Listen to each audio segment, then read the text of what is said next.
ese wigeze wibaza ukuntu Miss Mutesi Jolly abigenza kugira ngo akomeze kubaho mu buzima butangaje? Kuva yambikwa ikamba rya Miss Nyampinga w'u Rwanda 2016 ubuzima bwe bwabaye nk'igitabo gifite amabanga menshi cyandikwa mu ibanga ariko kigakundwa n'abasoma bose. Hari amakuru mashya avuga ko uyu mukobwa wigaruriye imitima y'abanyarwanda yaguze ibintu bitari bisanzwe, amazu, imodoka n'imitungo ihenze. Ariko se ayo mafaranga yose ayakura he? Kuki abantu batunguye no kubona imitungo ye yiyongera buri kwezi? Ndagira ngo utere agatebe aho katajegajega maze ngusubize ibibazo byose wibazaga kuri uyu Miss w'u Rwanda Mutesi Jolly. Mu mwaka wa 2016 mu ijoro ryari ryuzuyemo amarangamutima n'amashyi, amazina ye yavuzwe bwa mbere mu gihugu cyose ku maradiyo n'amateleviziyo.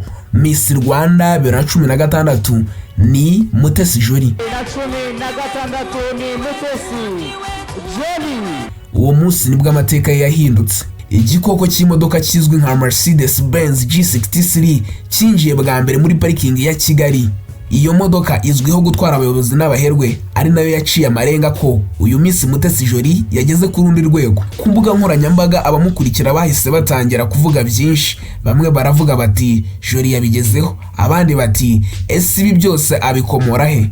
Ariko kuri we iyi modoka ntiyari ishusho yo kwiyemera, yari ikimenyetso cy'urugendo rurerure rwo gukora cyane, gukura no kubaka mu mutuzo. Bamwe bati ubutunzi uyu mukobwa afite ntago abukura kuri Lugumi Saidi, ubwo ubutunzi afite abukura mu kiromba afite hariya muri Kongo gicukura amabuye y'agaciro azwi nka zahabu, ngo kubera ko ngafitemo imigabane myinshi muri icyo kirombe. Ubu ngubu tuvugana rero uyu mukobwa aka kanya ari guserebura 1 million followers, cyangwa se abantu bamukurikira ku rubuga rwa Instagram barenga miliyoni. Ni igitangaza cyane. Mu gitondo cyiza cyo mu kwa 10/2025 imodoka y'umukara ya Mercedes BENZ G63 nibwo yasesekaye hariya ikibagabaga, aho uyu mukobwa Miss Jolly amaze kuzuriza inzu y'akataraboneka. Bivuga ko yatwaye miliyari kuyubaka. Iyo nzu iri mu gace kazwiho gukundwa n'abafite ifaranga hariya ikibagabaga, yubatswe mu buryo butangaje bwa kijyambere, ifite ibirahure binini, ubusitani butatse indabo z'amabara ndetse na pisine idasanzwe.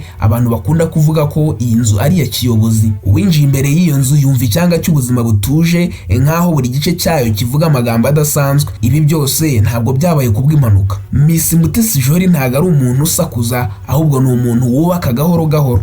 Kuri we ubwiza ni ishusho y'icyerekezo, si intwaro yo gushaka attention. Yubakiye ubwiza bwe ku bintu bifatika, imishinga, ibikorwa by'ubukangurambaga n'icyerekezo cyagutse. Uko yinjiraga mu bucuruzi niko abantu batangiye kumubona nk'umunyabigwi ufite icyerekezo. Abaturanyi be bavuga ko Jolly ari umuntu utajya mu matiku, ahubwo akora mu mutuzo ariko akagera kure cyane. Nyuma yaho imitungo ye itangiye kuvugwa cyane, ikibazo cyatangiriye ku mbuga nkoranyambaga. Ese koko iyi mitungo ayikesha iki?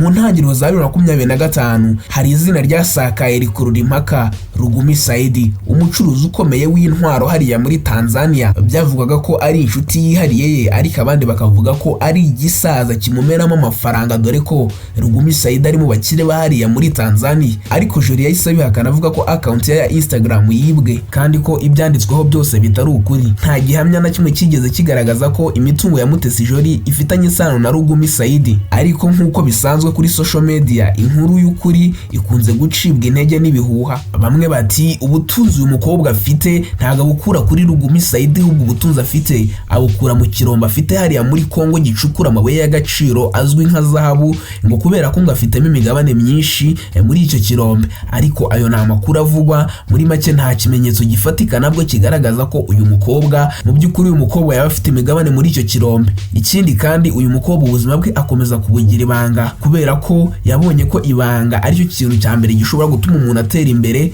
maze akazatungura abantu mu minsi iri imbere.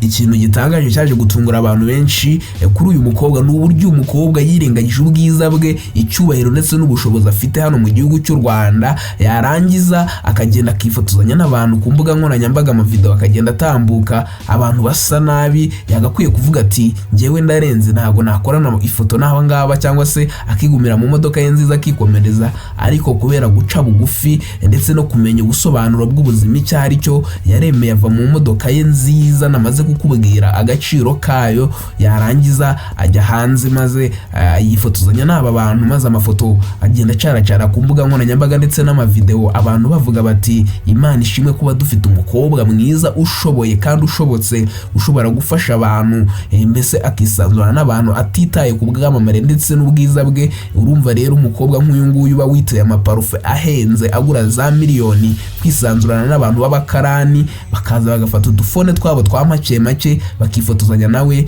ni ikintu cyiza cyane abantu babonye mu ishusho nziza cyane y'urukundo ndetse n'umutima mwiza uyu mukobwa yigirira nyuma y'ubwamamare n'ubwiza ndetse n'icyubahiro n'amagambo akomeye avuga, ngagira n'umutima mwiza, niko abaturage bakomeje kwivugira. Nyuma y'irushanwa Jolly yagaragaye mu bikorwa by'imyidagaduro, ubukangurambaga n'ubucuruzi. Nta byinshi yavugaga ku buzima bwe bwite, ahubwo ibikorwa bye byarivugiraga. Yatangiye kujya mu bikorwa byo guteza imbere urubyiruko, gukorana n'imiryango mpuzamahanga nka UNDP no kwigisha abakobwa kwiyubaha, aho benshi babonaga umunyamideli ariko abandi bakabona umuyobozi ukiri muto utekereza kure. Uretse kuba Miss Mutesi Jolly ni umushoramari mu bijyanye n'ubwiza n'imideli, afite imigabane muri sosiyete zikora mu Rwanda no hanze, kandi akorana n'abantu bafite icyerekezo nk'iki. Kuri ubu afite brand ye bwite mu bijyanye na lifestyle n'imideli, ndetse n'umushinga wihariye ugamije gufasha abakobwa bato kwinjira mu rugendo rwa modeling.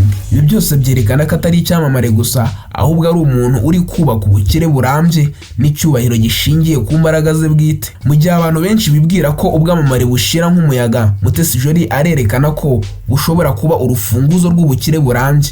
Ntabwo asakuza, ntabwo asobanura ibyo afite, ahubwo ibikorwa bye birivugira. Umukobwa wigeze guhagarara imbere y'igihugu mu ikamba rya Miss Rwanda, ubu ari mu rugendo rwo kuba brand y'umugore mushya w'umunyabigwi muri Afurika y'Iburasirazuba. Kandi nk'uko yigeze kwivuga mu ijambo rye, ubutunzi bw'ukuri si amafaranga ufite, ahubwo n'izina n'icyizere wubatse mu mitima y'abantu.